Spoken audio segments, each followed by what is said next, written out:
Bismillahirrahmanirrahim. Assalamualaikum warahmatullahi taala wabarakatuh dan salam sejahtera.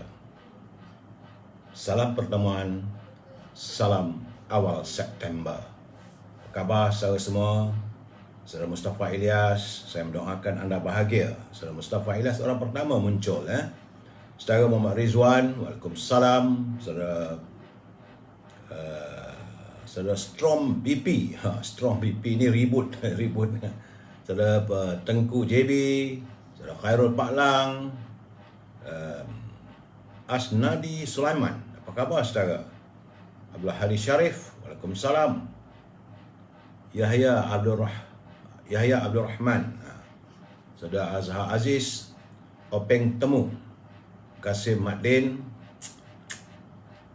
saudara Hafiz Wan Bashirun, saudara Mazlan Kompol, apa khabar saudara Mazlan? Saudara Muhammad Fauzi Buang, waalaikumsalam. Saudara Muhammad Hashim Muhammad Din,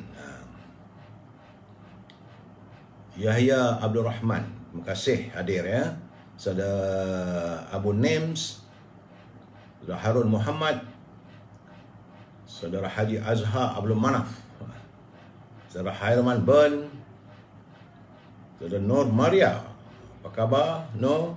Saudara Syukur Jamil, nama Nur Maria ni macam nama anak saya pula. Saudara Zulkarnain Mansur, Manjoy, apa khabar Man?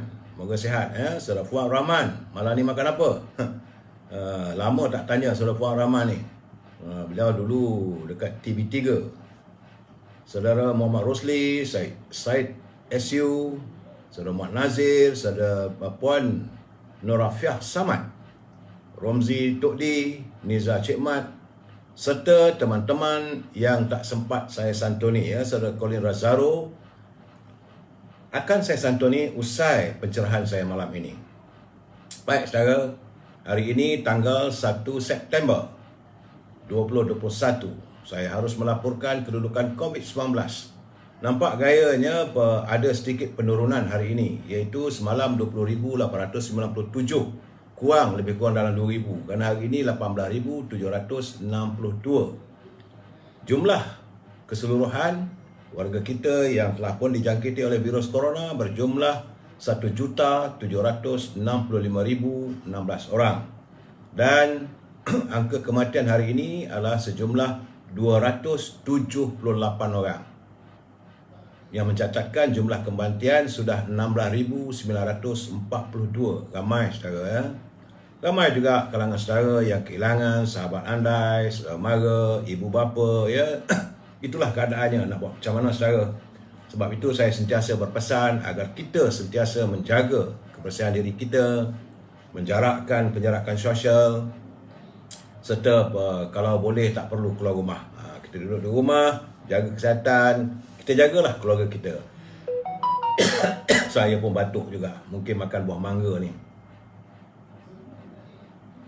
Baik saudara, untuk awal bulan ini 18,762, awal September, 1 bulan. Berbeza dengan bulan lalu 1 Ogos 17,150. Dan waktu masa mula total lockdown, iaitu pada 1 Jun 2020, jumlah warga yang dijangkiti oleh virus corona cuma 7,105. Jadi kita tak tahu apakah hari-hari yang mendatang ini akan berkurangan atau meningkat. Tapi di Perlis nampak gayanya ada pengurangan. Semalam 64, hari ini 33. Begitu juga di Kedah, semalam 1,942, hari ini 1,585. Tetapi di Pulau Pinang masih lagi tidak berganjak dan ada kenaikan. Kerana semalam 1,732, hari ini 1,762. Di Perak alhamdulillah, mungkin ni EBIT dah menjerit tu, dia turunlah daripada 1,200 kepada 859. Di Selangor alhamdulillah, saya melihat total trendnya adalah trend penurunan daripada 4,371 kepada 3,711. Begitu juga di wilayah Persekutuan saudara, cuma 573, sedangkan semalam 1,003. Di Putrajaya ada peningkatan daripada 25 kepada 34. Dan di Negeri Sembilan, ingatkan semalam dah susut, dah cantik lah, tapi nampaknya naik balik daripada 215 kepada 291. Saudara Noleha, Puan Noleha Wahab. Di Melaka susut daripada 417 kepada 309. Begitu juga di Johor sudah ada nampak tanda-tanda susutnya daripada 2159 kepada 1993. Begitu juga di Pahang juga ada susut, tapi tak banyak saudara, daripada 758 kepada 715 sahaja. Di Terengganu susut juga daripada 608 kepada 506 orang. Tetapi di Kelantan yang saya nampak masih terus trend meningkat saudara. Dah 4 hari berturut-turut dia terus meningkat. Daripada semalam 1479, hari ini 1504. Di Sabah ada sikit susut daripada 2594 kepada 2430. Labuan naik 2. Semalam 1, hari ini 3. Dan di Sarawak ada peningkatan rupanya daripada 2285 naik lagi 2414. Itulah keadaannya yang dapat saya laporkan kedudukan COVID di seluruh negara. Yang naik, yang meningkat di Sarawak, ada agak ketara. Jadi warga Sarawak berhati-hati saudara ya. Hari ini tazkirah singkat kita adalah tentang sifat lemah lembut yang menjemput kebajikan.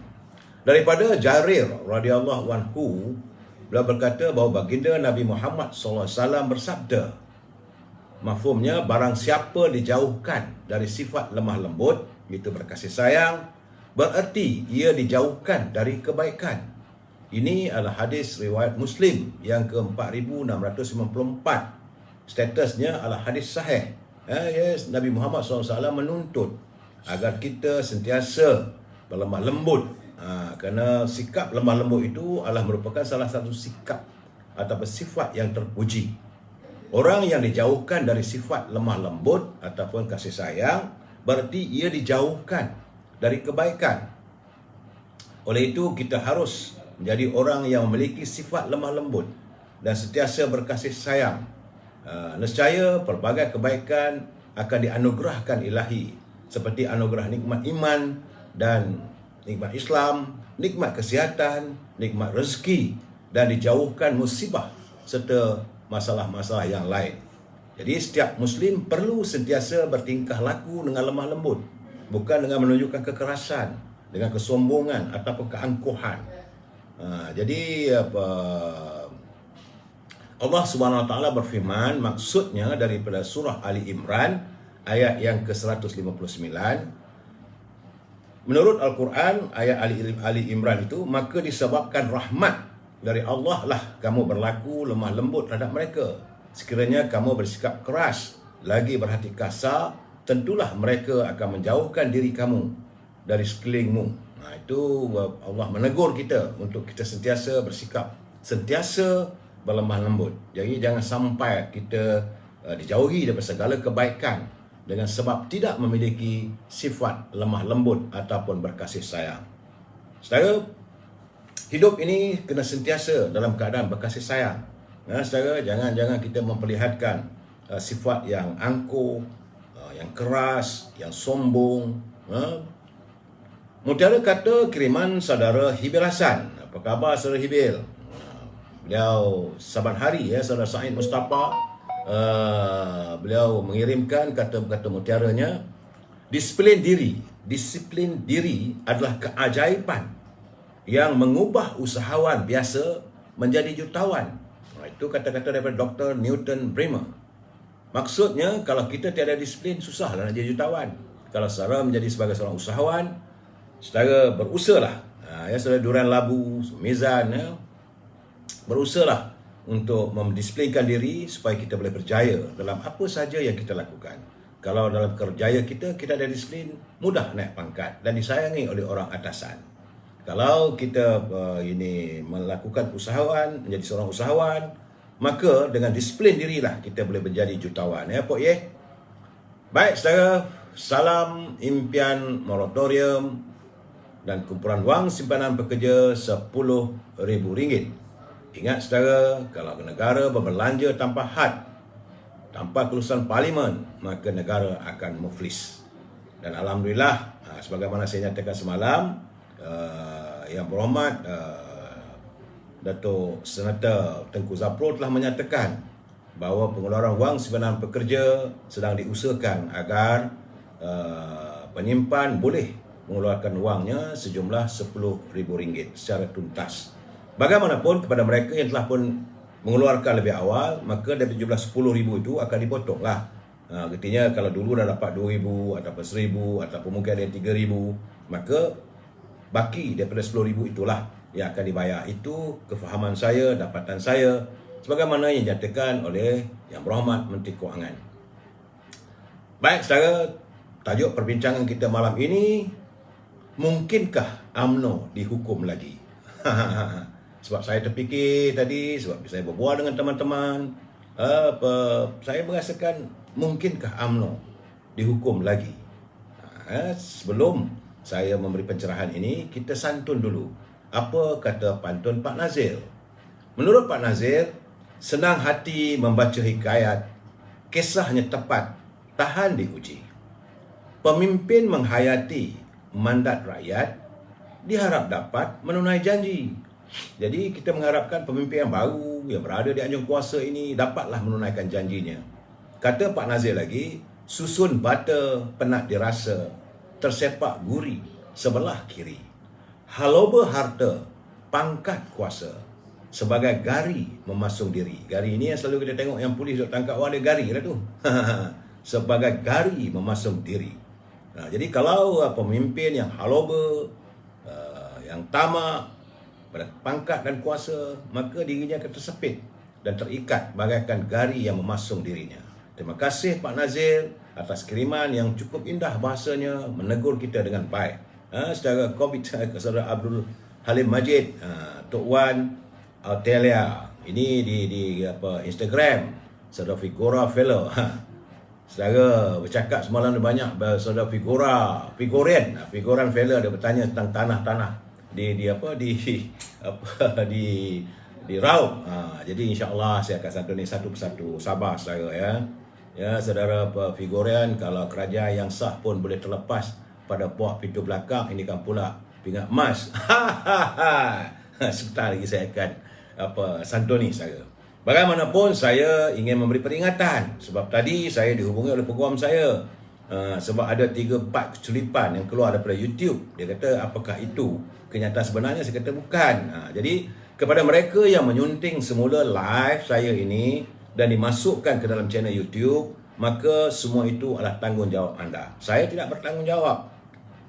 Dan setiap suntingan yang anda lakukan itu, saya tidak akan bertanggungjawab kerana banyak lari daripada maksudnya. Sebab itulah saya mengharapkan teman-teman yang menyunting live saya ini berfikirlah banyak kali. Jangan bagi tajuk yang bukan-bukan, akhirnya lari daripada maksudnya. Kerana saya tidak akan bertanggungjawab sama sekali terhadap komen ataupun terhadap apa saja kesan daripada culipan yang anda lakukan. Tetapi kalau anda lakukan daripada awal sampai habis, tak ada masalah. Jangan dibuat 5 minit, 10 minit. Hari ini ada 3 atau 4 culipan yang buat pendek-pendek. 10 minit, 12 minit dan sebagainya. Yang saya lihat lari daripada maksudnya apabila beri tajuk yang bukan-bukan saya. Jadi sebab itu saya harap teman-teman silalah berfikir panjang sebelum membuat culipan itu, kerana anda bertanggungjawab sepenuhnya. Saya tak bertanggungjawab sebab saya tak ada kemampuan untuk menyemak atau melihat. Cuma saya tengok bila keluar dari YouTube saja, saudara. Dan ini adalah pencerahan politik yang saya lakukan hasil daripada bacaan saya, daripada perbualan saya, daripada apa yang kita dapat daripada media sosial serta media arus perdana, saudara. Dan prinsip kita ialah kita mesti bersetuju untuk tidak bersetuju. We must agree to disagree, saudara. Apa yang saya nyatakan ini, kalau saudara tak bersetuju, itu hak saudara. Kalau saudara bersetuju juga, itulah hak saudara. Saudara Ismail Muhammad, siapkan diri jadi calon nanti kat Kuala Terengganu nanti. Saudara Kaza Niza, saudara Barul Syam, saudara Kaplak. Tu ulah sikit Presiden UMNO asyik sakit memanjang. Dah seorang sakit nak buat macam mana saudara Kaplak. Ini sakit itu ujian daripada Allah. Jadi kita harus bersyukur kalau kita dapat sihat semula. ID 1515. Terima kasih. Join together. Saudara Uplink Queen. Jadi saya juga berharap kalau saudara menghantar komen, berilah komen dengan bahasa yang baik. Tak usahlah gunakan bahasa-bahasa yang kasar. Baginda Rasulullah pun takkan kita menyantuni dengan baik. Jangan kita gunakan bahasa-bahasa yang tak sepatutnya. Kita adalah warga cinta damai, yang menyantuni sama kita dengan penuh harmonis dan kasih sayang. Puan Zawiyah Chu, Saudara Raj, MZ89, Mari 1464, saudara. Baik. Saya mulakan pencerahan saya malam ini dengan memberi berita yang baik untuk anak-anak kelahiran Melaka. Ini khusus anak Melaka saja. Yang luar Melaka tak dapatlah. Anak-anak kelahiran Melaka akan menerima bantuan Sayang Melaka. Terima kasih sahabat saya, Saudara Sulaiman, Ketua Menteri yang baru. Sebab dia kata bantuan Sayang Melaka sejumlah RM1,900 sekeluarga bagi 3 bulan, bermula bulan September ini hingga Disember. Pembayaran akan dibayar secara berperingkat, iaitu RM600 selama 2 bulan, dan bulan Disember sejumlah RM700, dan yang masih bujang akan mendapat RM1,000. Terima kasih Datuk Sulaiman, Yang Berhormat Datuk Seri Sulaiman, Ketua Menteri Melaka, kerana menyediakan bantuan Sayang Melaka. Jadi kalau saudara anak-anak kelahiran Melaka, juga orang lain jangan campur, jangan masuk daun. Anak-anak kelahiran Melaka boleh layari link melalui https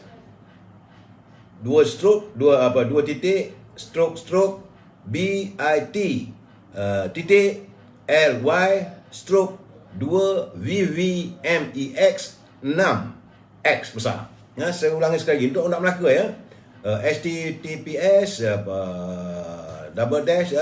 kemudian bit ada 1 titik kemudian ly/2vvme6x untuk mendaftar diri anda. Sebab anda sebagai orang Melaka, nyatakan kelahiran di mana, kalau Durian Daun ke, Melaka Tengah ke, ataupun asalkan jangan tulis lahir di mana, lahir di Kuala Lumpur, tak layak lah saudara. Saudara layak mendapat bantuan Sayang Melaka RM1,900 bagi sebuah keluarga, dan untuk anak bujang akan mendapat RM1,000. Okey ba? Cuma dalam keadaan begitu, saya juga ingin melaporkan sebagaimana yang terdapat dalam berita harian, iaitu Free Malaysia Today pun melaporkan sebanyak 94% lagi daerah di seluruh negara masih dikategorikan sebagai zon merah. Ini susulan daripada peningkatan jumlah kes COVID-19, iaitu khususnya negara-negara yang di luar Lembah Kelang. Kerana data pergerakan 14 hari taburan kes COVID-19 mengikut daerah oleh Kementerian Kesihatan menunjukkan 949 daripada keseluruhan 159 daerah di Malaysia kini zon merah. Itu setakat semalam lah. Hari ini tengok ada tempat yang dah mula kurang. Ini bermakna hanya 10 daerah saja di negara ini masih belum bertukar kepada zon merah, dengan daerah di semua negeri dan wilayah kecuali Sarawak sudah bertukar kepada zon merah. Macam saya katakan tadi, Sarawak sudah meningkat. Lebih membimbangkan lagi, hanya 1 daerah saja di Sarawak kini masih kekal zon hijau, iaitu bebas jangkitan COVID-19, iaitu di Tanjung Manis. Sekaligus 99% daerah di Malaysia sudah mencatatkan penularan wabak ini. Jadi saudara harus berhati-hati. Itu peringatan daripada Kementerian Kesihatan yang perlu saya nyatakan pada saudara, kerana supaya kita sentiasa waspada, jaga kebersihan, jaga diri kita, jaga keluarga kita. Bagaimanapun, saya nak juga memulakan dengan culipan teman-teman yang menghantar sejak daripada semalam. Walaupun hari ini banyak benda kita nak bicarakan, tapi saya rasa ada juga teman-teman yang menghantar kiriman. Kalau saya tak santun, marah pula. Anak Perak macam mana Mak Yunus? Minta maaf. Datuk Syarani tak kata apa lagi. Saya cuba berhubungi beliau kalau ada lah. Type Datuk link tu lebih mudah. Saya minta maaf saya. Untuk saya type nak keluarkan video saya tak tahu. Sebab tu saya bacakan tadi. Jadi kalau terlepas tadi, saudara, saya nanti bila habis nanti suruh ulang balik. InsyaAllah ini untuk Melaka. Jadi sepatutnya kerajaan DSP bantuan SP Kerajaan Negeri Melaka, mana tadi? Kerajaan Negeri Melaka ini pernah dicadangkan oleh Datuk Seri Najib. Benar. Datuk Seri Najib memang dia berkali-kali sentiasa beliau mengingatkan kerajaan-kerajaan negeri supaya memastikan memberi bantuan sepatutnya kepada warga kita yang sekian terkesan sangat. Ini saudara Muhammad Ismail Mat Shah, dia menghantar kiriman pada saya malam tadi. Dia kata di Selangor air terputus, di Terengganu juga air terputus. Cuma bezanya Selangor ni tercemar, di Terengganu pula pecah paipnya dah 2 kali dalam masa yang singkat. Jadi di Terengganu tu dia paip pecah itu urusan kerajaan negeri lah, kita nak buat macam mana? Kerana mereka mungkin tidak memantau. Sebab itu sudah sampai masanya syarikat-syarikat yang mengendalikan bekalan air ini sentiasa melakukan pemeriksaan dan pemantauan. Macam mana di Kelantan? Di Kelantan tu punca airnya keruh sangat tu kerana paipnya tidak diservis langsung. Sebab itu airnya keruh. Berkaratlah saudara. Dan di Selangor ini memang tiap-tiap tahun. Saya pun hairan apakah masih lagi. Dan puncanya lain tak ada. Sungai Semenyih. Jadi Datuk Menteri Besar janganlah sibuk memikirkan nak membangunkan apa hutan-hutan apa semua tu buat kawasan perumahan. Fikir untuk rakyat Selangor ni ramai. Warga Selangor terlalu tinggi. Jadi kita harapkan supaya masalah air Selangor ni dapatlah diatasi segera. Tiap-tiap tahun tak laratlah warga Selangor ni nak menanggung segala penderitaan. Sekejap-sekejap dah putus air. Yang banyak terjejasnya adalah kawasan di sekitar Petaling, Lembah Kelang, saudara. Kemudian menurut Tengku Ismail Tengku Awang, beliau mahukan agar supaya saya meng-highlightkan, memang saya akan sentiasa menyatakan agar Kementerian Pertahanan dapat melaksanakan secara tuntas penyelarasan pencen anggota Angkatan Tentera Malaysia. Kerana dah 3 menteri dah katanya berjanji itu, berjanji ini, tapi tak selesai-selesai juga. Dan kita dengar dalam perutusan Yang Amat Berhormat Perdana Menteri, beliau lah mantan Menteri Pertahanan, menyatakan bahawa tentera akan diberi pencen. Kalau yang pencen yang ada sekarang ni tindakannya kurang berkesan, maka perlulah dipertingkatkan lagi. Dalam keadaan ini saya yakin jabatan bekas-bekas tentera harus mengambil perhatian ini. Ini Tengku Ismail, saya tahu lah apa pangkatnya, tapi beliau menyatakan dia minta supaya di-highlightkan kepada Menteri Pertahanan Datuk Isyamuddin. Ini kali kedua anda berada di kementerian tersebut. Jangan diabaikan tentang pencen warga tentera kita yang begitu banyak berjasa pada negara. Mereka mengorbankan darah, mereka mengorbankan air mata, mereka mengorbankan nyawa untuk mempertahankan kedaulatan bangsa kita. Jadi bila mereka pencen itu perlulah disantuni mereka. Ya, saudara Fihaqid, saudara Azrum, saudara Awang Zah Abdul tukar paip baru lah. Memanglah kena tukar lah sepatutnya. Sepatutnya begitulah ya saudara. Tapi saya tak tahulah macam mana lah dia orang ni. Kemudian saudara Harul Nizam, dia kata apa cerita ni PAS Perak ni, dia kata dalam Perak dalam Dewan Negeri Jawapan Permasalahan Negeri. Saya menonton apa yang berlaku di Dewan Negeri. Ada seorang esko tu, bila ahli-ahli Dewan Negeri Perak bertanya tentang masalah bagaimana mereka menangani, menyantuni masalah COVID ni, tak ada nak jawab. Dia membaca teks. Inilah saya katakan bahawa sepatutnya saya yakin dia ahli Dewan Negeri daripada UMNO tu memalukan. Patutnya Datuk Syarif ni tukarlah. Sebab itu untuk masa-masa yang akan datang, siapa sahaja nak bertanding, yang nak kita adukan untuk menjadi calon sama Dewan Negeri atau Dewan Parlimen, mestilah mereka paling tidak pun ada ilmu lah. Ini duk baca je teks tu, akhirnya disanggah oleh pembangkang, memalukan. Dan kemudian lepaskan pada Menteri Besar nak jawab. Sikit-sikit berlindung dengan Menteri Besar. Jadi begitu jugalah kita mengharapkan menteri-menteri yang ada ni, jangan sikit-sikit tanya pada Perdana Menteri. Kalau Perdana Menteri tak datang ke Dewan Rakyat, macam mana? Itu keadaannya. Sebab itu saya katakan, dalam politik kita, nak berada di anjung kuasa ni bukan perkara yang mudah. Bukan sembarangan. Sebab anda mewakili rakyat, orang nak tahu apa yang anda buat. Jadi bila saya tengok kemarin apa yang berlaku di Dewan Undangan Negeri Perak tu memalukan. Bila wakil daripada DAP dia menyanggah, dia kata apa ni esko ni duk baca teks. Orang tanya lain, dia jawab lain, dia baca teks dia. Sepatutnya dia dapat menangani, menjawab dengan serta-merta. Kalau dia menangani, apakah dia tidak menangani permasalahan betul, masalah tersebut?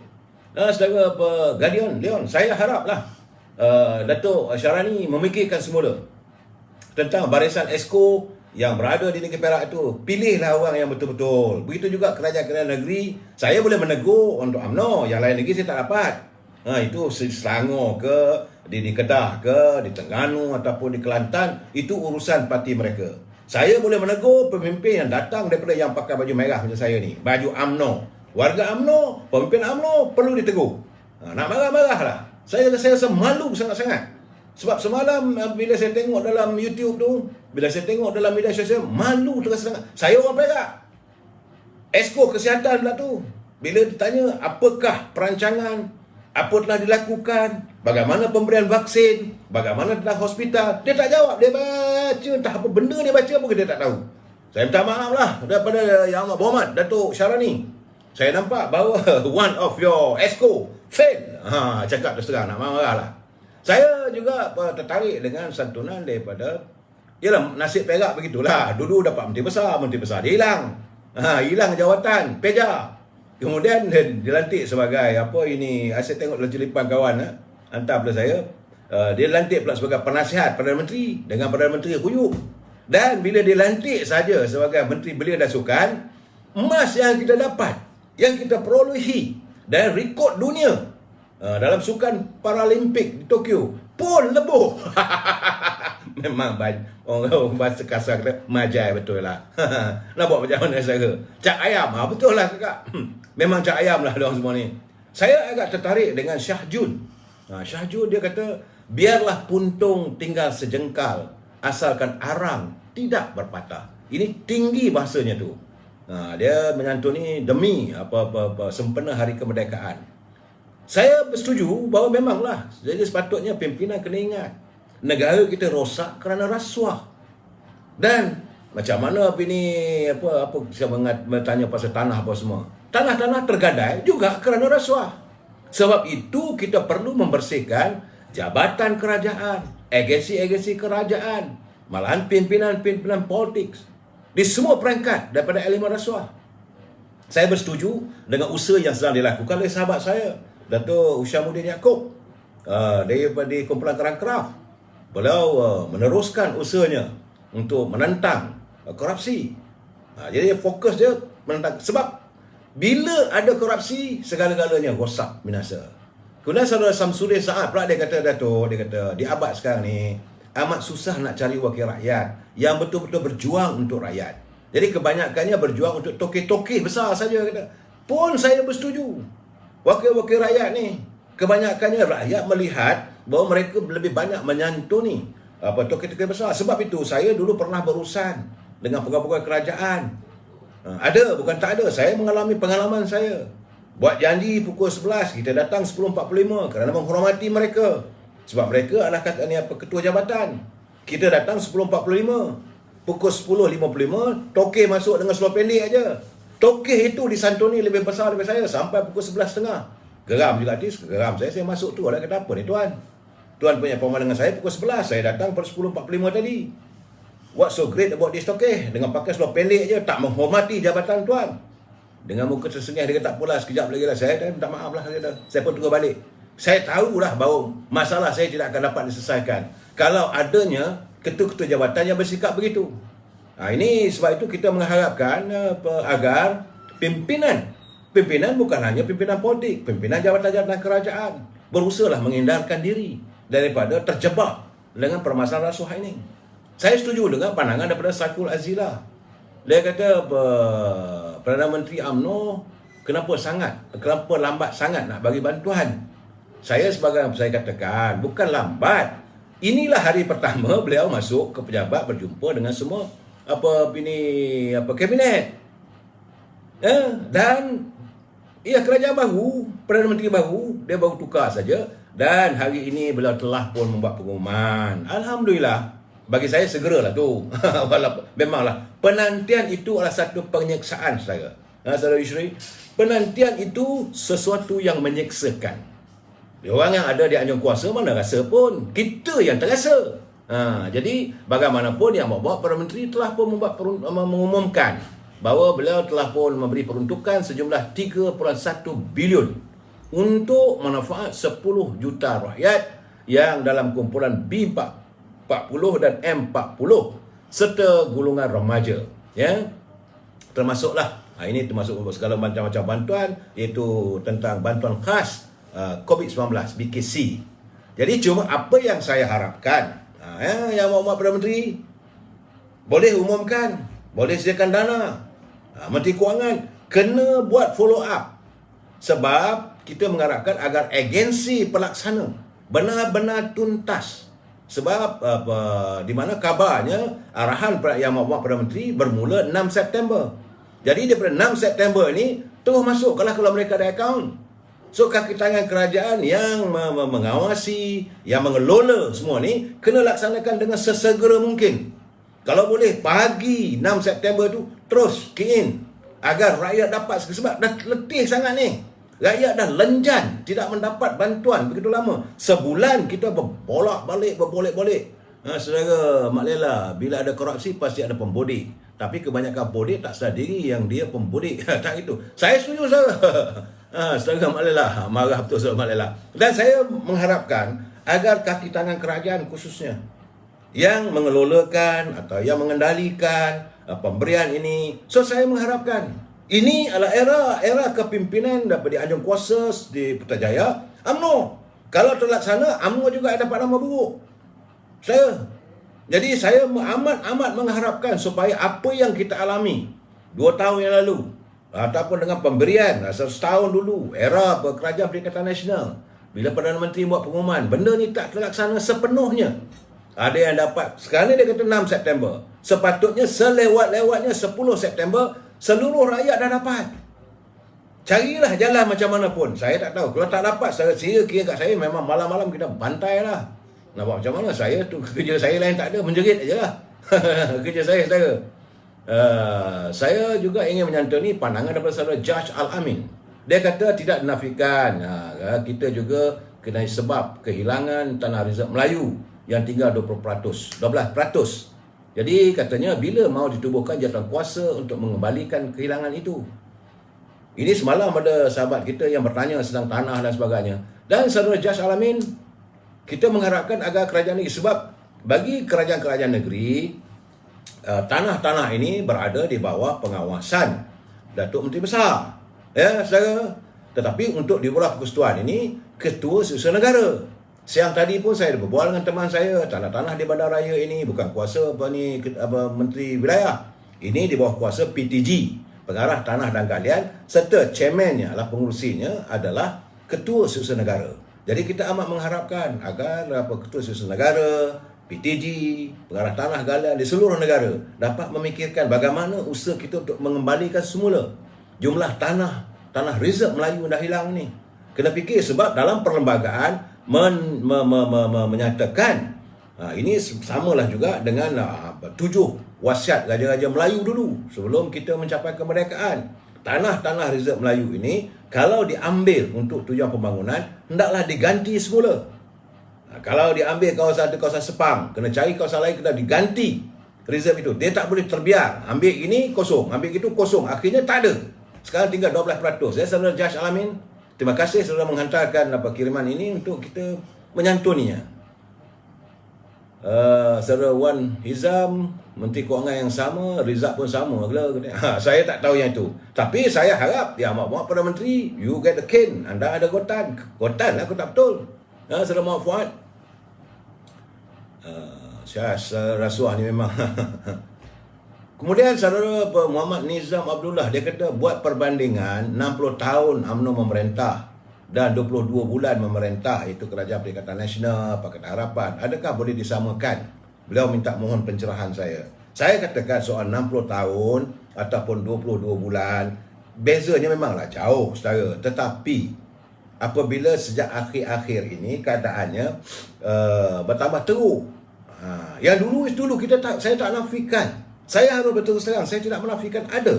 Sebab itu kita sekarang ni, generasi hari ini menuntut, sebab generasi hari ini adalah generasi yang berilmu. Kita mempunyai informasi di hujung jari. Mudah.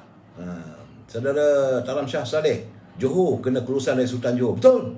Tapi kabarnya di Johor, saya tak tahulah. Ini saya ada terbaca dulu. Sejauh mana benda ini terpakai lagi, saya tak tahu. Katanya di Johor nak beli tanah, saya tak boleh beli.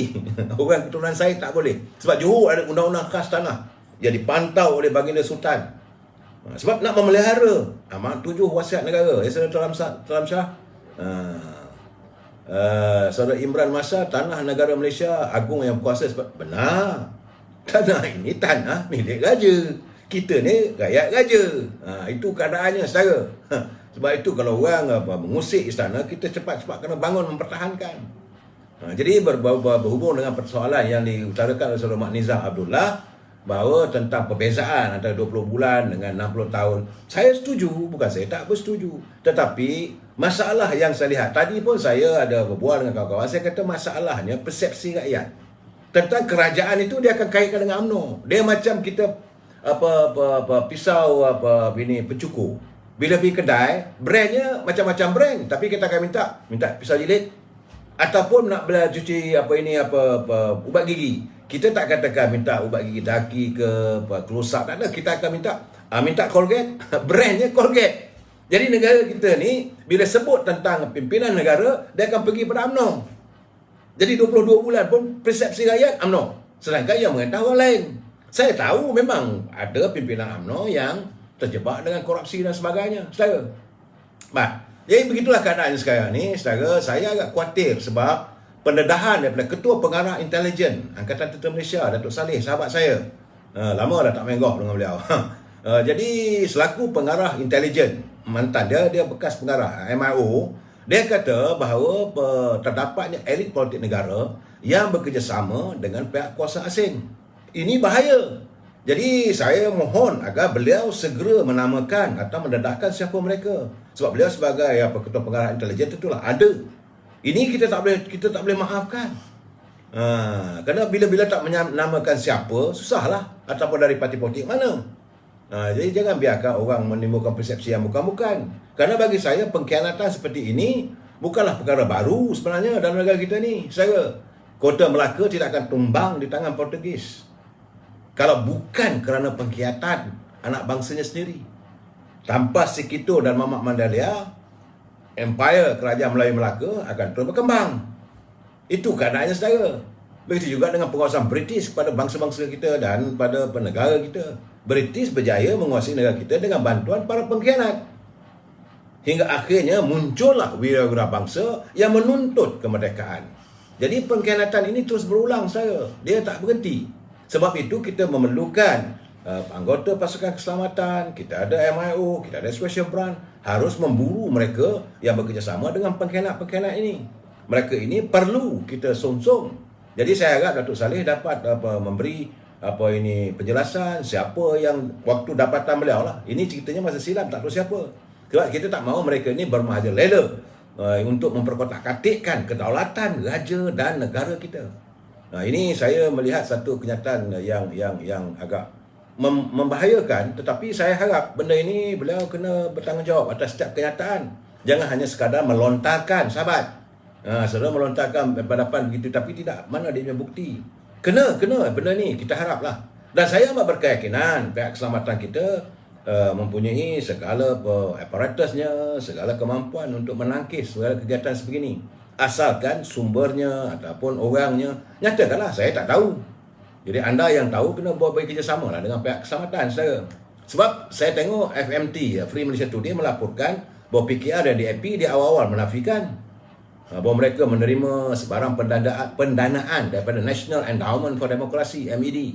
Itu badan yang berpengkalan di Amerika.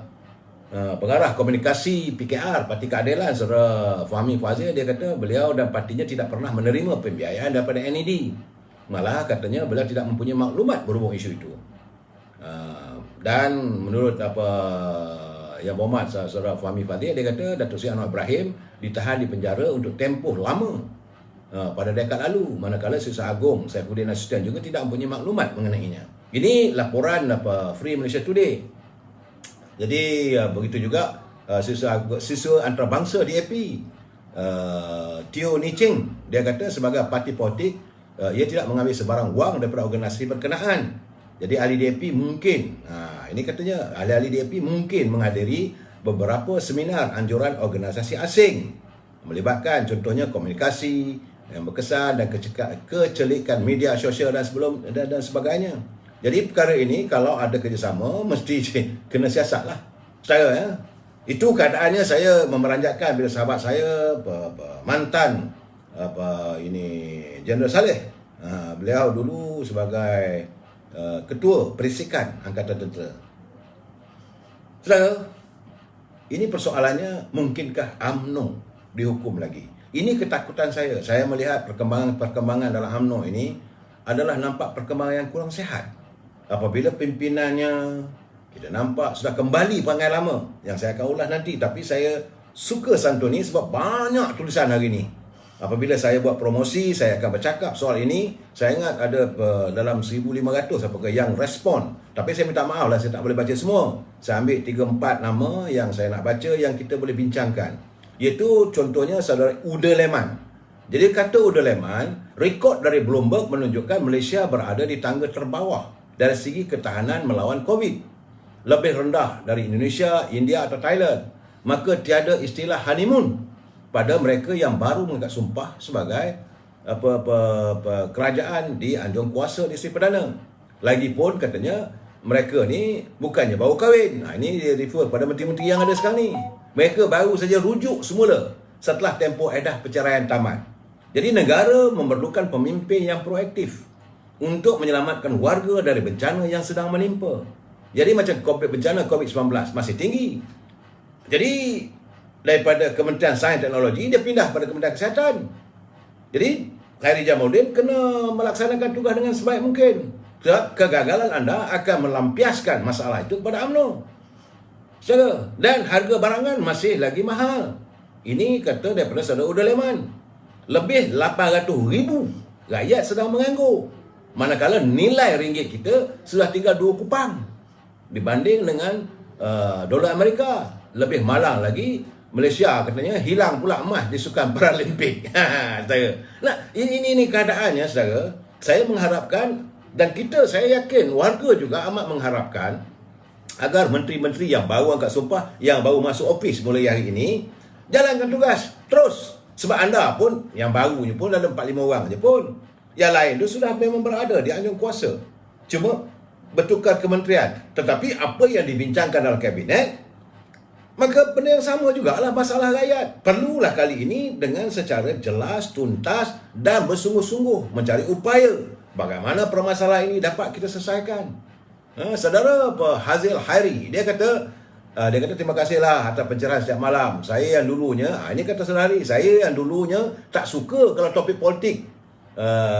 Tapi di zaman COVID ni telah menukar persepsi saya betapa pentingnya politik yang stabil dalam negara untuk masa depan. Benar. Jadi dia kata dia sukalah cara pencerahan saya, taklah maki hamun orang. Saya gunakan kalaulah ada pemimpin yang sebegini katanya, maka tentulah negara kita dapat dipulihkan dengan segera. Jadi lagi satu harapan besar saya, UMNO adalah parti politik ibu bapa saya. Dan saya membesar pada zaman UMNO dan Barisan Nasional. Dan saya amat berharap kiranya dapat kita kembalikan zaman kegemilangan UMNO Barisan Nasional semula bagi menerajui negara Malaysia yang saya cintai. Ini catatan daripada saudara Hazil Khairi. Beliau membesar dan melihat bagaimana perkembangan kehidupan mereka berada di bawah terajuk UMNO Barisan Nasional. Dan beliau amat inginkan agar pemerintah ataupun menteri-menteri dapat mengembalikan sikap cara dulu. Benar. Dulu, kalau menteri itu orang yang paling dihormati. Dan disegani kerana mereka terhindar daripada kesombongan ataupun kebongkakan ataupun keterlibatan dengan yang bukan-bukan. Jadi sebab itu sekarang ni kita harus mendepani masalah yang kita hadapi sekarang. Kata saudara Zian Laboya pula, dia kata betul lah apa yang dikatakan oleh para penganalisa politik bahawa 114 ahli parlimen yang menyokong Yang Muhammad Datuk Ismail Yaakob Ismail Sabri untuk dipilih sebagai Perdana Menteri ke-9 ini lebih mementingkan diri, kedudukan dan kuasa berbanding kepentingan rakyat. Rakyat dapat melihat dah sekarang dengan laporan yang ada dan kenyataan-kenyataan mereka. Rakyat kata bahawa ini semua lebih kepada mementingkan diri, bukan untuk melihat kesejahteraan, kestabilan politik, tidak.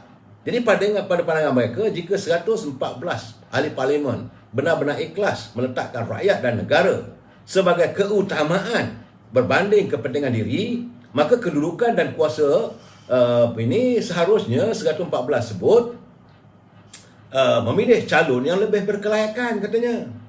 Jadi katanya para penganalisa berpendapat jika semua MP tersebut benar-benar meletakkan kepentingan rakyat dan negara, maka mereka akan memilih calon-calon seperti yang Muhammad Mulya Tengku Razali Hamzah. Mereka akan letakkan calon seperti yang Berhormat Datuk Seri Najib Tun Razak ataupun yang Berhormat Datuk Seri Anwar Ibrahim. Dan beliau mengharapkan kalau boleh mereka ni kena jumpa dengan tiga-tiga orang ni oi, sudahlah berpolitik. Mereka sepatutnya berada dalam satu pasukan. Sebenar-benarnya itu yang diharapkan oleh Duli Yang Mulia Tuan Agong. Agong kata, ceasefire. Ketepikan soal politiking. Wujudkan penyatuan. Tak kisahlah sama ada kamu dari parti mana pun. Yang penting sekarang ni macam mana menyelesaikan masalah yang dihadapi oleh negara. Itu harapan Raja-Raja Melayu dan harapan Duli Yang Tuan Agong. Tapi masih lagi saya tak tahulah dalam pertemuan-pertemuan yang berlaku, orang macam Yang Mulia Tengku Razali dipinggirkan terus. Orang Datuk Seri Najib dipinggirkan terus. Datuk Seri Anwar Ibrahim katanya ada persoalan yang belum selesai dan tuntas. Itu keadaan saudara. Dan saudara Chun Yin Wang, rupanya bukan Melayu. Saudara Chun Yin Wang ni, dia kata salam sejahtera Datuk. Dia kata saya mengikuti setiap sesi pencerahan. Dan saya faham hasrat Datuk untuk cuba menyelamatkan Parti UMNO. Benar. Kalaulah Datuk masih ingat katanya, saya pernah berkata ulan menelan gajah, iaitu PBM menelan UMNO. Kini katanya lembu ditarik hidung. Sebagai sebuah parti besar, walaupun sudah berjaya menumbangkan kerajaan terdahulu, UMNO tidak mendapat kuasa mutlak ataupun dominan. Itu memang benar sebagai saya katakan. Dan terpaksa berkongsi kuasa. Keadaan menjadi makin teruk. Dia meramalkan, kelihatan beberapa orang pemimpin yang tidak digemari masih lagi mingling around ataupun bersekretar, berlegar di anjung kuasa dan berada dalam kabinet. Sebenarnya rakyat dah dikurung lebih 17 bulan. Kegagalan yang dinafikan oleh kerajaan terdahulu dapat dilihat melalui statistik bunuh diri, kadar vaksinasi yang tidak konsisten dan amat perlahan. Begitu juga Bursa Saham Kuala Lumpur yang lembab, pelaburan asing yang sunyi sepi. Dan kalau kita mengharapkan satu hari, ya lupa, saya besok insya-Allah saya akan live dengan ahli parlimen daripada Kota Damansara, Sibarasa dalam satu acara khas. Jadi saudara boleh mula melihat, menonton saya punya mulai 9 malam esok. Kita live lebih awal sikit. Saya akan cuba link kan supaya kita dapat dapat mengikuti perbincangan saya dengan Sibarasa, ahli parlimen dan Parti Keadilan. Jadi dia kata nak 100 hari. 100 hari apa benda? Nak buktikan apa katanya? Portfolio utama yang hampir sama. Betul saudara. Jadi peribahasanya, walaupun beliau keturunan Tionghoa, dia kata kucing yang sudah biasa makan ikan tetap akan memilih ikan untuk jadikan makanan. Jadi beliau mengharapkan ahli parlimen, menteri-menteri berkhidmatlah untuk rakyat. Kerana rakyat memerhati sambil menunggu di kertas undi. Hari ini banyak kawan-kawan kita. Saya cuba santun ni, saya bagi pencerahan sedikit saudara. Jadi menurut saudara Mukhtar Yusof, dia kata sebagaimana coretan saya tadi, kerana dia kata saya adalah salah seorang warga UMNO. Dan selama 3 kali pilihan raya, saya memegang jawatan sebagai ketua cawangan saudara Mukhtar Yusof. Dan kini dia kata dia berehat sebagai pengurusi tetap, pengurusi gugusan. Saya ingat ini saudara Mukhtar Yusof ni daripada Felda kot, sebab dia kata sebab pada pengurusi gugusan. Gugusan ni Felda lah. Sekarang ini dah berehat sebagai UMNO veteran. Jadi daripada setiap 14 cawangan UMNO yang nanti pengurusi untuk menguruskan setiap pentadbiran cawangan-cawangan tersebut, beliau merasakan sangat-sangat kecewa dengan tindakan ahli parlimen UMNO sekarang ini yang lebih mementingkan diri daripada rakyat. Ini is a great danger. Saya harap semoga dengan ada pencerahan yang saya buat ini dapat membuka minda Datuk Seri Zahid Hamidi selaku Presiden UMNO agar beliau lebih tegas dalam pemilihan untuk menurunkan calon-calon muka baru dalam PRU 15 akan datang. Kalau masih meletakkan calon yang ada sekarang ni, besar kemungkinan UMNO akan hilang kuasa. Itu kenyataan daripada mantan ketua cawangan. Sebab itu saya katakan akar umbi sudah bersuara. Presiden kena memikirkan, kena ambil pandangan ini. Ini bukan pandangan dilontarkan secara memutus-tuli. Jadi semoga info-info ini dia kata yang bila dapat daripada ahli-ahli bawahan melalui pengalaman yang lepas, boleh dikatakan katanya 80 hingga 90% ahli UMNO akan mengikut keputusan Majlis Tinggi, tetapi kekecewaan itu mereka bawa di peti undi nanti. Dan kalaulah ahli sendiri sudah mula meluat dengan tindak tanduk ahli-ahli parlimen yang dianjung kuasa sekarang ni, jawapannya UMNO akan huyup. Jadi harap Presiden kena tegas dan berani membuat keputusan demi maruah UMNO. Yang 10% baki lagi itu tak ambil kisah sangatlah, tapi 90%. Ini keadaannya saya. Jadi saya melihat sebenarnya ini keadaannya sesuatu yang amat menyedihkan bila kita melihat sikap dan gelagat sebahagian daripada pimpinan UMNO yang masih belum sedar diri sepanjang kemelut untuk menarik sokongan daripada Perikatan Nasional itu hari. Kita dapat melihat Ali Akaumbi kata begini, Majlis Tinggi kata begini, Perhimpunan kata begini. Mereka membuat macam-macam alasan. Kemudian ramainya masih lagi angkuh sombong. Sikap sombong dan angkuh mereka masih tercerna. Jadi mereka meletakkan kepentingan diri mengatasi kepentingan peribadi. Dan ini sukar dinafikan, saudara. Jadi kekalahan musim PRU 14 lalu sebenarnya belum cukup untuk menyedarkan sebahagian daripada mereka untuk meneruskan budaya warlord. Sebab dapatan saya sudah mula sekarang ni bergerak di perangkat cawangan, di perangkat bahagian. Aku nak orang ni, aku nak ni, aku nak. Masih lagi bergelut untuk mencari jawatan. Sekarang ni masanya, apa ada masalahnya? Presiden UMNO biarlah ZMD. Perdana Menteri Datuk Seri Ismail Sabri, santunilah beliau. Berilah bantuan, berilah sokongan moral, berilah pandangan. Bukan hanya sekadar mengampu. Ini keadaannya, saudara.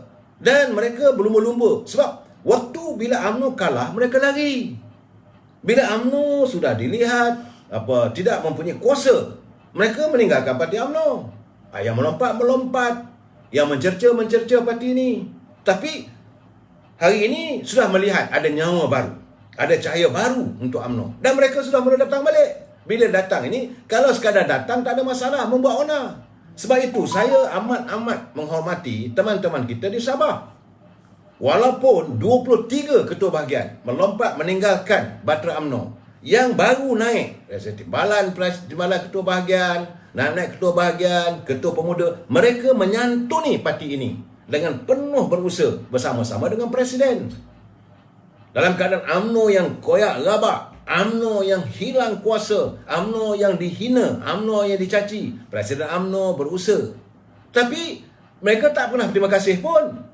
Malahan sampai ke hari ini masih lagi mencerca Presiden. Apa dosa dia? Dan mula mewujudkan kluster mahkamah dan sebagainya. Berkali-kali saya katakan, no one is guilty unless proven by the court. Tidak ada seseorang yang boleh dikatakan bersalah melainkan dibuktikan oleh mahkamah. Tunggulah pembicaraan. Ini bila beliau sakit, beliau diterjah. Ini keadaannya. Saya amat kecewa melihat. Sebab beliau menyantuni UMNO dengan besar payah. Dengan tenaga, wang ringgit, segala usahalah dibuat. Akhirnya, kuasa di anyong kuasa si perdana itu sudah dapat balik pada UMNO. Walaupun ini tidaklah demokratik. Saya bersetuju. Saya bersetuju kalau orang kata ni cara UMNO tak betul. Memang tak betul. Sebab kita parti yang kalah. Wan Mas Inhari, sepatutnya kita menyantuni UMNO. Ini saudara Mustafa Ahmed, kluster MKT, betul. Mereka ini meletakkan kepentingan diri. Sebab itu mereka cuba menggunakan pelbagai alasan. Malahan sebagaimana menurut Tan Sri Syarif Samad, dia kata dia sedar ada juga kalangan Majlis Tinggi UMNO yang bertanding untuk jawatan dalam parlimen, untuk bertanding wakil rakyat, dia menang. Tapi untuk jawatan dalam parti mereka kalah. Cuba pula mempengaruhi supaya kalau boleh UMNO ini diharamkan. Tindakan mereka itu waktu itu okeylah. Saya tak fahamlah kenapa mereka bersikap begitu. Kerana ketika itu mereka nak jaga kepentingan diri. Kalaulah waktu itu jawatan-jawatan Majlis Tinggi UMNO masih lagi tidak dianggap sah, maka arahan Majlis Tinggi tak boleh diikut. Maka ahli-ahli parlimen tak perlu menyokong pimpinan kerajaan yang lalu. Itu yang lepas. Okey. Sekarang ni dah tak ada dah. Dah selesai dah masalah itu. Kenapa masih ada lagi usaha mau mengheret UMNO ke dalam masalah yang bukan-bukan? Kenapa mau diwujudkan lagi budaya warlord? Budaya yang orang menyampah. Rakyat akan umum benci melihat bahawa adanya pimpinan yang sanggup mengeluarkan wang membeli jawatan. Jawatan dalam parti ini seolah jadi barang gadaian. Setengahnya pula itu nak balik pada UMNO ni kerana di sinilah adanya lombong kekayaan. Ini yang merosakkan UMNO. Saya dah cakap terus terang, kalau ini keadaannya, mahu UMNO rakyat akan menghukum lagi. Sebab itu saya katakan Presiden UMNO kali ini kena tegas. Mr. President, you mesti tegas. Okey, you dah bawa pimpin UMNO dengan baik. Hubungan anda dengan timbalan Presiden begitu Begitu padulah saya lihat. Di kalangan majlis, bukan ramai pun 3-4 orang dekat majlis tinggi tu yang tak bersama dengan anda. Go ahead. Tapi untuk masa depan, apabila adanya pilihan raya, turunkanlah ahli-ahli yang baru. Perlu ada penyalinan. Semalam saya dah bercakap, kemarin saya bercakap, dulu pun saya bercakap, UMNO perlu melakukan islah kepimpinan, reformasi kepimpinan. Kalau tidak, Datuk Seri Anwar Ibrahim, you are most welcome to be the next Prime Minister. Ini saya cakap terus terang. Sebab ahli-ahli akar umbi kecewa melihat banyaknya penyakit-penyakit yang ditinggalkan. Masalah sekarang ni lain tak ada. Orang tuju UMNO ni parti korup. Ini yang kadang-kadang buat saya marah. UMNO tak salah. Yang salah pimpinan. Berkali-kali saya katakan, mereka mengejar kekayaan. Mereka mengejar jawatan hanya untuk mengkayakan diri mereka, bukan untuk ahli. Macam sekarang ini.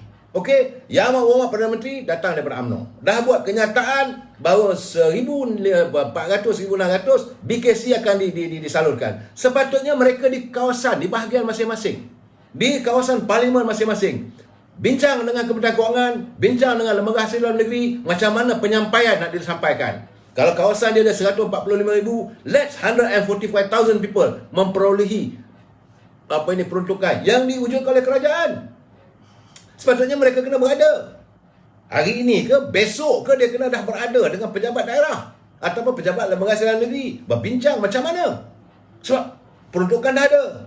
Salurkanlah agar rakyat segera disantuni.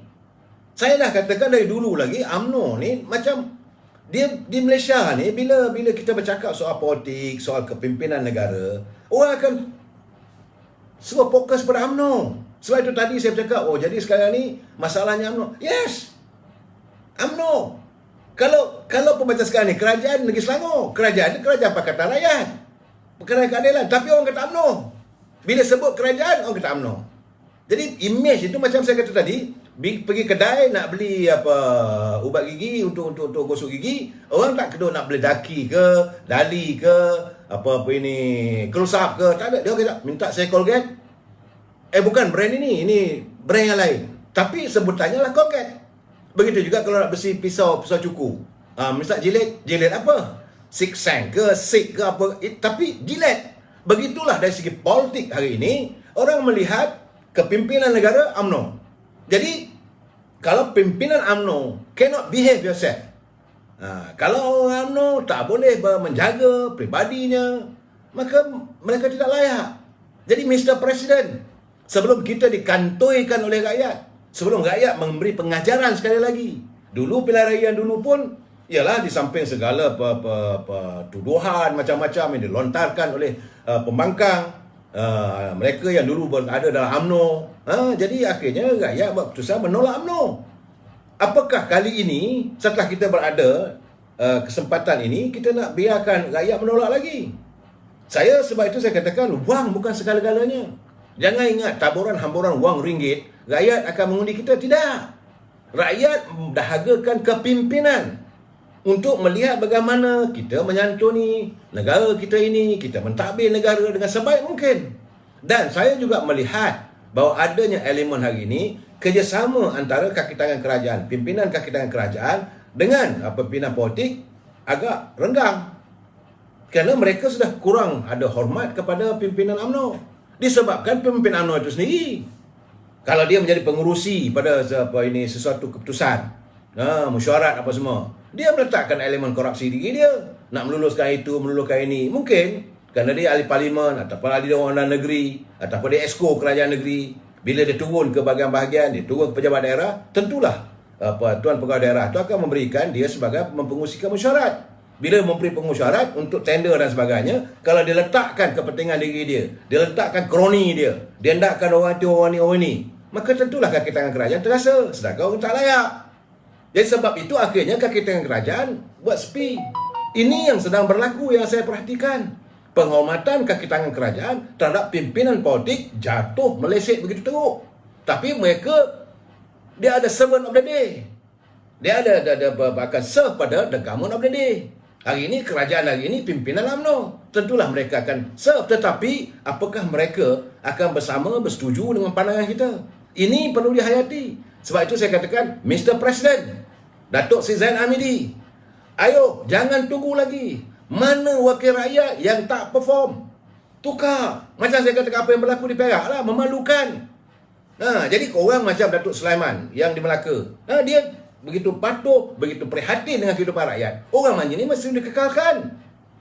Orang yang baik macam di Johor, Datuk Asni, okey, terus kekalkanlah, apa nak tukar-tukar. Tapi ahli di parlimen yang masih ada lagi yang berada sebagai majlis tinggi, tapi kita tahu perangai dia, kita tahu dia punya gugurkan, jangan takut.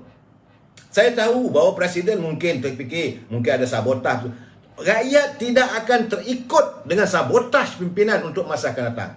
Pilihan raya akan datang, rakyat memerhatikan siapa calon. Kalau calon itu bersih, calon itu muka baru, calon itu anak-anak muda, saya yakin kita akan mencapai kemenangan. Tapi kalau yang ada sekarang ni, jawabnya Datuk Seri Anwar Ibrahim, your party is welcome lah. Tunggu tu di Perdana. Ini saya melihat kalau tak ada daripada UMNO, PKR akan menyantuni. Ini gambaran saya cakap, untuk nak harap daripada MCA, nak daripada MIC, jauh panggang daripada api lah saudara. Saya tak tahulah apa yang berlaku di Sabah dan di Sarawak. Tetapi untuk di Semenanjung ini, dan kalau saya akan membicarakan tentang kedudukan politik pilihan raya bila tiba masanya. Cuma saya nak mempesan kepada Presiden sekali lagi, Datuk Seri Presiden, pastikan calon-calon yang akan diturunkan, kalau ada pilihan raya kecil ke, ataupun banner lah daripada sekarang. Let's develop now. Lakukan islah kepimpinan. Let's reform dari segi kepimpinan. UMNO itu di peringkat awal ni daripada sekarang ni, dikenal pasti calon-calonnya. Orang ini hendaklah diberi latihan supaya apa yang berlaku dalam Dewan Undangan Negeri Perak semalam 2 hari lepas tu tidak terjadi. Dan kita berakyat melihat sekarang ni, Datuk Seri Yang Amat Berhormat Datuk Seri Syed Sabri, terima kasih anda sudah mula memperlihatkan gambaran menyantuni kehidupan rakyat. Tetapi pastikan bahawa segala bantuan yang anda umumkan itu benar-benar dapat dinikmati oleh rakyat. Rakyat sedang memerhati dan menanti sekian lama dengan penuh kesabaran. Biarlah mereka paling tidak pun mengungkapkan thank you Mr. Prime Minister. Kita sambung lagi malam esok. Wabillahi taufiq wal hidayah. Assalamualaikum warahmatullahi taala wabarakatuh. Selamat malam.